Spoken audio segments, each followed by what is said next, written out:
All right, guys, today I got stung by a wasp and then I got my revenge. Now, I don't know if you have wasps where you live. A wasp is a type of bee. It's very agile, very fast, very quick, and it has a stinger. And it will sting you. And when it does, it will hurt. And so I was just walking, minding my own business, and felt something in my shoulder, rolled up my sleeve on my shirt, and found that I had been stung. If you get stung by a wasp, it causes you to welt up and get red around the area from irritation from that sting. I was just walking along, minding my own business, and felt that sting and didn't know what it was at first. And then once I felt it, I'm like, man, that feels like a sting from a wasp or a bee. And all of a sudden I looked up and there's this wasp nest with just, I don't know, dozens of wasps in and out of it, climbing around it, flying off of it.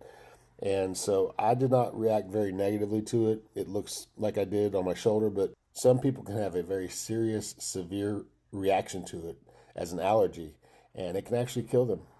And so I went and got some wasp killer, and we're going to see if this really does kill on contact. Are you ready? Here we go.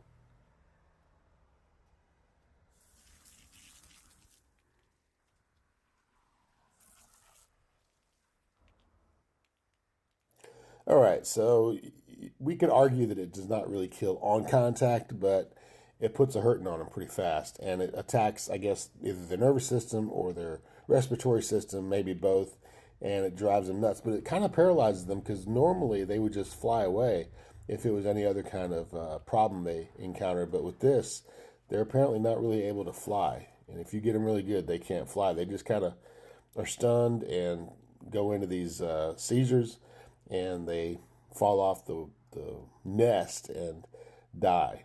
And so it doesn't really kill on contact per se, but it neutralizes them and then they die rather quickly. The strongest survive a little longer than others, but they'll fall to the ground and you can watch them as they perish. So, it's sad. If they had picked somewhere out in the woods, this would not have happened to them, but they stung me. And I realize I've known people who can have very bad reactions to a wasp sting, and it could put them in the hospital. If you get a wasp sting and you're allergic to it, it can affect your breathing and affect your muscles and movement and things like that. So, very dangerous situation. Could be for some people. It is for some people. So, I was not going to let that happen. So, there you go. We took care of the problem. I survived my sting, and that's some good stuff.